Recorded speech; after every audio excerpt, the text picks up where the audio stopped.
Pawan frustration peaks కి చేరిందని మంత్రి రోజా ఎద్దేవా చేశారు.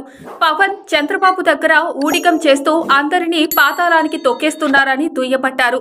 జగన్ పవన్ దాదాపు ఒకేసారి పార్టీ పెట్టారని, రెండు పార్టీల పరిస్థితిని గమనించాలని ఆమె పేర్కొన్నారు. పార్టీని బలోపేతం చేయకుండా బూత్ కమిటీల విషయంలో తాను చేసిన తప్పును జనసేన కార్యకర్తలపై నెట్టేశారని అన్నారు. తనను ప్రశ్నించవద్దని పవన్ కళ్యాణ్ అంటున్నారని తెలిపారు. తమ వెబ్సైట్లో నుంచి తీసేసి చంద్రబాబు నాయుడు కనీసం ఇచ్చిన ఒక వాగ్దానాన్ని కూడా నెరవేర్చకపోవడం ఈ రాష్ట్ర ప్రజలు గమనించారు. అదే జగన్మోహన్ రెడ్డి గారు అధికారంలోకి వచ్చాక ఇచ్చిన మేనిఫెస్టోని 99% ఇప్పటికే పూర్తి చేసి అందరి చేత ఆశీర్వదింపబడుతున్నారనేది జగమెరిగిన సత్యం. మీరు ఏ వార్డులోకైనా ఏ విలేజ్కి వెళ్ళినా కూడా అర్హుడైన వాడు ఏ పార్టీ వాడైనా, ఏ కులం వాడైనా, ఏ మతం వాడైనా వారికి అన్ని సంక్షేమం అభివృద్ధి అందుతుందా లేదా అనేది మీరు వెరిఫై చేస్తే మీకే అర్థమైపోతుంది.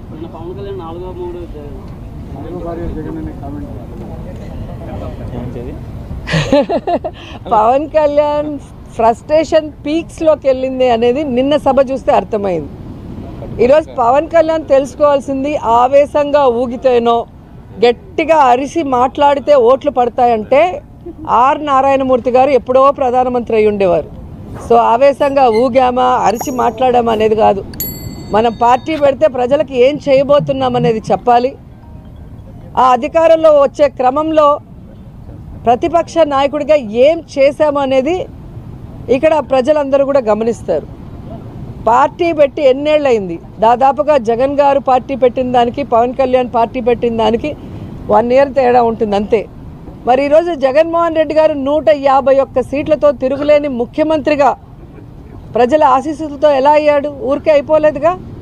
మరి నువ్వు కనీసం 2 చోట్ల నించుంటే 2 చోట్ల కూడా ఎమ్మెల్యేగా గెలవలేకపోయావు అంటే అర్థం చేసుకోవాలి. ఈరోజు సిగ్గుచేటు ఏంటంటే ఒక పార్టీ ప్రెసిడెంట్గా ఉండి 24 సీట్లకే పరిమితం అయిపోయి మళ్ళీ క్యాడర్ని తిడతాడు. మనకెక్కడుందయ్యా బూత్ కమిటీలు? మనకెక్కడుందయ్యా మండల కమిటీలు? ఎవరండి డిజైన్ చేయాలి? మండల కమిటీలను ఎవరు ఏర్పాటు చేయాలి? బూత్ కమిటీలను ఎవరు ఏర్పాటు చేయాలి?